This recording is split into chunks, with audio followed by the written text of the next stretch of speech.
This is Lone Star Politics from NBC5 and the Dallas Morning News. We've moved out of the studio for a special edition of Lone Star Politics here in Grapevine at CPAC, the Conservative Political Action Conference. Good Sunday morning. I'm Phil Prazan from NBC5. And I'm Gromer, political writer with the Dallas Morning News. Gromer, this is going to be an interesting conference this year because the conservative movement has drastically changed under President Trump. I mean, here we are in a foreign war with tariffs, the government ownership of businesses, and the debt and deficit are ballooning, right? I mean, the critics will say, that's not conservative. What's going on with that? Yeah, that's not conservative. And plus, there are concerns about the conflict in Iran and all of that. But this is what's fascinating. CPAC has been around for about 3 decades. And remember, before Donald Trump, you know, it was on the map, but not like it is now. Mm-hmm. Trump comes along and he attends the conventions and he really boosts CPAC's presence, makes it even more relevant. Mm-hmm. Because of that, they're very loyal to the president. And some of the issues that he cares about, like tariffs and what you just outlined, they're not natural fits with the traditional conservative movement. I think there are people in CPAC that are willing to give the president the benefit of the doubt. So it's more of a conservative movement with a heavy dose of populism. And that's what we're seeing now. And you know, when you talk about the populism, you do see examples. I mean, border security, right? Which I feel like President Trump was embracing a belief in the conservative movement that was there all along for 15, 20 years, that maybe the leaders, especially here in Texas in the past, the Bush Republicans, so to speak, they encouraged immigration. Right. Well, exactly. For a lot of reasons, for economic reasons, to help Texas businesses, things like that. Guest worker programs, path to citizenships that involve sort of enriching sort of the economy and everything else with immigrant labor, which is necessary. That all changed. Path to citizenship now is a bad term, including guest worker programs. Trump changed all of that, and it's reflected in conservative policy now. The question is, what happens, Phil, when Trump fades from the scene, at least not being president, doesn't have that hammer? Does the movement switch back to more conservative principles and themes? That's an interesting question. And now we're joined by Texas State Senator Mays Middleton from Southeast Texas, a candidate for the Texas Attorney General, now in a runoff versus Chip Roy, Congressman. Right. Thanks for being here. Yeah, thank you for having me on today. You're in a runoff, or may runoff against Chip Roy. What do you have to do to win? Are you satisfied with what happened in the first round? I came in a decisive first place. Right. I'll tell you, all the way up until maybe February, maybe Election Day, Chip Roy was saying that he was going to win without a runoff, and if he didn't, he was going to be very close at 48 or 9%. Well, he got 31%. That's only about 20 points short of winning without a runoff, and the reason why he was 20 points behind like that from 50% is because our voters will not forgive someone who has spent 10 years fighting against the president, undermining the president's agenda. And not only that, he said that President Trump needed to be impeached. He sided with Liz Cheney against President Trump and said that she needed to be commended and not condemned. And, recently, this past December, he actually offered an amendment to allow these radical transgender surgeries on children. And it's funny to see this where politicians like Liz Cheney and Chip Roy are suddenly surprised when their record of President Trump fighting him comes back to haunt them.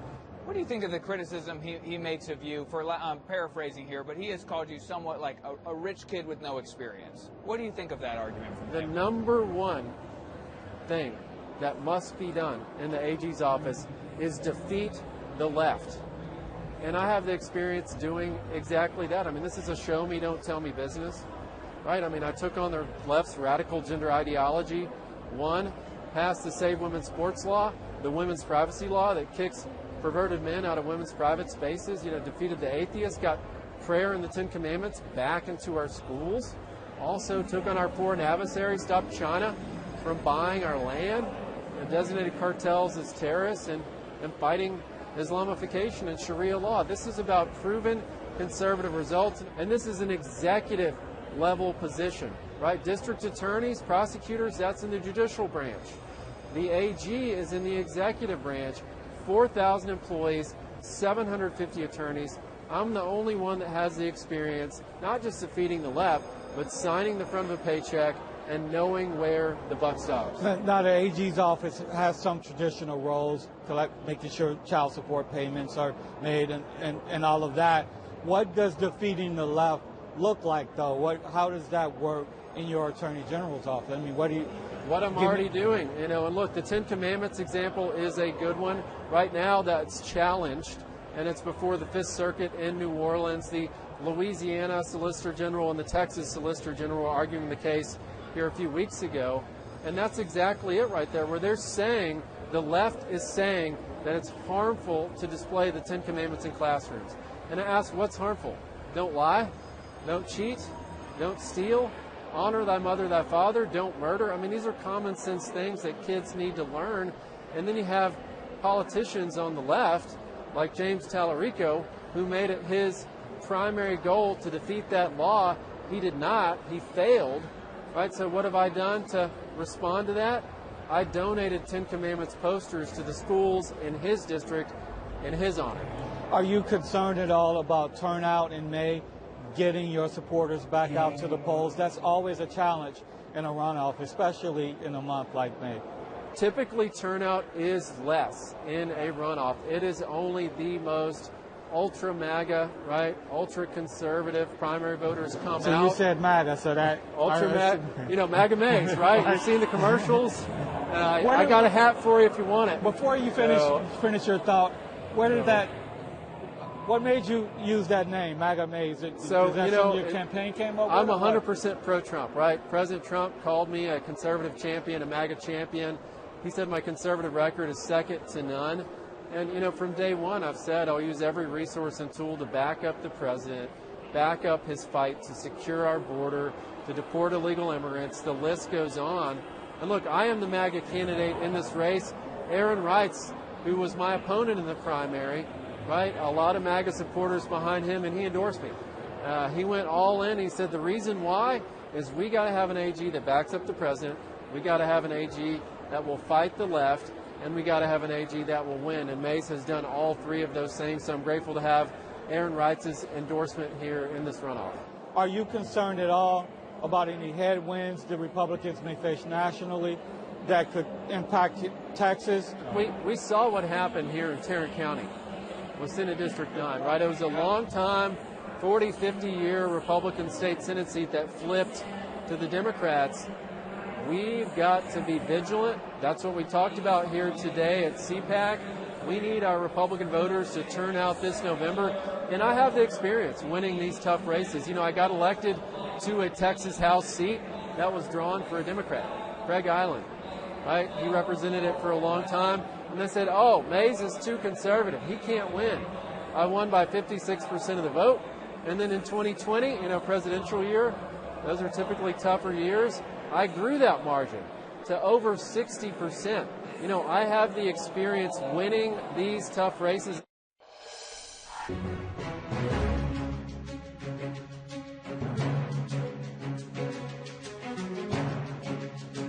In the race to fill the Texas Attorney General seat that hasn't been open in more than a decade, there are two runoff elections in May. On the Democratic side, State Senator Nathan Johnson was 2 points short of getting the nomination. Instead, he will now face former Galveston Mayor Joe Jaworski on May 26th. We'll hear from Senator Johnson next week, but first, we spoke with former Mayor Jaworski earlier this week. Why you and not Senator Nathan Johnson? Look, you've got four people in the runoffs, one of which is going to be your next Texas Attorney General, okay? Three of them are politicians who have, 20 years plus combined in office. I am the one working day lawyer who's a former mayor, so I bring at least two distinctions from the PAC. One is I'm working every day to help people resolve their crises. I think that's what the Attorney General should be doing. Also, as a former mayor, Phil, I bring a perspective that none of the other three have. Look, my view is the Texas Attorney General's office is the most powerful and consequential office in Texas government. And, the law should not be partisan. Justice is blind. And my view is that, yeah, you ought to be prepared to fight in court and have that oppositional skill set. But the fact is, the office can do so much good for people, irrespective of political parties. I subscribe to Bobby Kennedy and what he said when he quoted the Greeks, that government is to tame the savageness of man and make gentle the life of this world. We're leaving so much on the table with Texas government. The Texas Attorney General can do that for everyone, and I want to be your Attorney General. Senator Johnson was quoted in the Dallas Morning News saying, quote, "My opponent just likes to run for office. That's clear," calling you a loser. What do you think about that? Ooh, that stings. But, I have to take it with a grain of salt coming from a man who enjoys the benefit of a gerrymander. And, good for Nathan Johnson to keep his Senate seat. Most of the time, people are not running against him. I think he had one general election that was unopposed. I know he's had at least one primary unopposed. He ran in 2018, and we don't know if he sent a thank you note to Beto O'Rourke, who certainly paved the way with lighted torches, but good for him. And what I'd say to Nathan Johnson is, you don't know what you're talking about. I have never run unopposed. I think my record is 9-3 if you add it up. And as a Democrat, I think you need to be able to get knocked down and get back up. That's the true test of courage and character. So I will not accept his criticism, but I think it tells a little more about his viewpoint than mine. How do you win in May? What do you have to do, to pull this off and become the Democratic nominee? Part of that, Gromer, is I've already done it, which is I made it to a runoff. So, it was an amazing turnout on March 3rd, but you can put that file aside. Now it's going to be much more of a family affair. And so what I'll do is raise money. I will purpose that money into communication with the family of progressive voters that turn out typically for runoffs. And I think history is, littered with examples of people who were number one in the primary race only to lose in the runoff. So, Gromer, my plan is to continue doing what I'm doing, which is champion my 53 club endorsements and over 140 individual endorsements, hustle all around the state. Nathan's not even trying to do that. Really go where the voters are. And then, put that money into communications, typically digital and texting, and tell people why I'm the choice and what my philosophy is, as I described at the top of the interview. What will be your priority as Attorney General? Will it be more of the same? Will you be suing the federal government, waking up in the morning, as Greg Abbott says, thinking about what kind of lawsuit you're going to bring against the administration, or something else? I'll start by saying I am a progressive Democrat, and I'm not going to abandon those principles upon taking the oath. I will be hell in court to the MAGA agenda. However, there's more, and I referred to that at the top of the interview, which is we're leaving so much on the table. I'll be an Attorney General that enforces laws that help people, not persecute people. You're right, Gromer. Ken Paxton, thrills in telling everyone how much he sues Joe Biden and Democrats. But the reality is he's more like the Spanish Inquisition, abusing his, religion, if you will, to persecute people. He is the consigliere for the MAGA wing of the Republican Party, and he will take it to vulnerable classes, whether it's based on race or religion or sexual identity. Instead, what the Office of Attorney General ought to do is be a consumer protection division, enforce laws that benefit everyone, Republican and Democratic alike. you're likely going to be working with a Republican legislature and, until proven otherwise, other Republican statewide officials. Will you be taking more of a confrontational approach with them or a cooperative approach with them?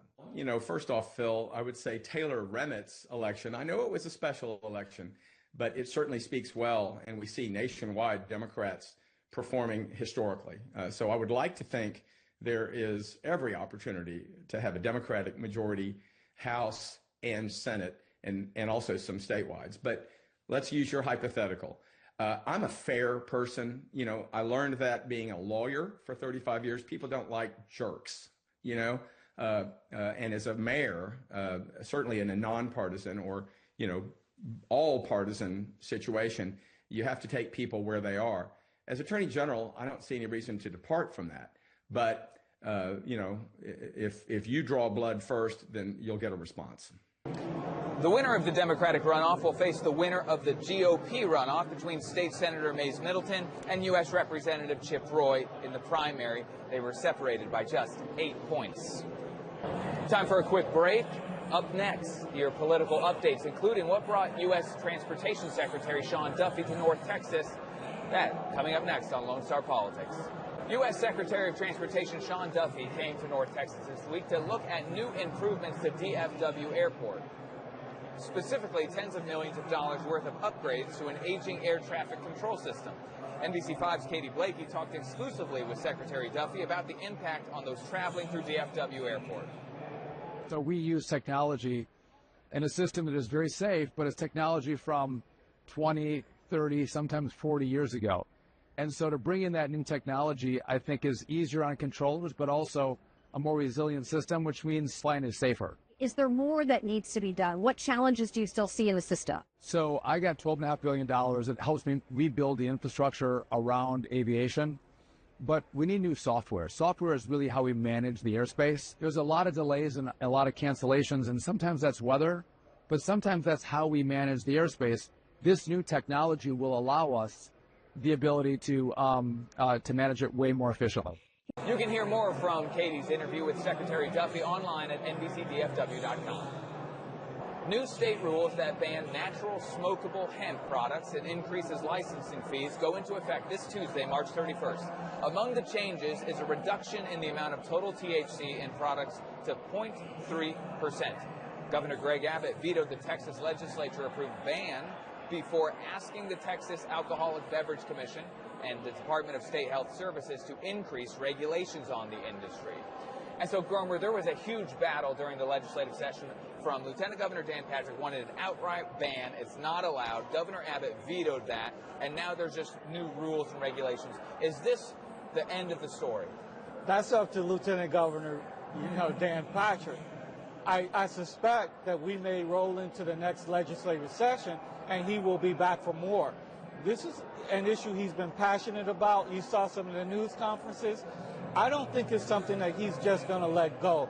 So I expect maybe more legislation closer to a full ban next legislative session, and added pressure on Abbott to either support a full ban or do what he did and seek other remedies. But I don't think it's over. A battle is brewing between two statewide leaders. One, Acting Comptroller Kelly Hancock, who used to be a senator here from North Texas, and then Texas Attorney General Ken Paxton, who's running for Senate. It started when Acting Comptroller Hancock, in a public letter, criticized the past work of the Texas Attorney General in a lawsuit trying to keep out Islamic schools from the new school choice voucher program. In response, Paxton, who's running for U.S. Senate, is calling on Governor Abbott to replace Hancock immediately with former state Senator Don Huffines, who won the Republican nomination over Hancock this last March. So, Gromer, this school choice program is an important program for these state leaders, but what is this fight about? It's about more than that, right? There's blame, finger-pointing about the implementation of it, but this goes back to the impeachment of Ken Paxton. Kelly Hancock, the former state senator, has never been a big fan of Paxton. They've been feuding for a while now, and this is a culmination of that. And given that Hancock lost, this is easy for Paxton to come in and put pressure on Abbott to make some sort of move. So is this an example of personnel is policy sometimes? These two just don't like each other. They just don't. And they're different ends of the Texas conservative spectrum, so to speak. Hancock is not a fan of Paxton. He doesn't like Hancock. So it's not surprising that they're beefing over this issue. That's all the time we have. Thanks for joining us on the road in Grapevine for this special edition of Lone Star Politics. Stay tuned for Meet the Press with Kristen Welper. Thanks for joining us.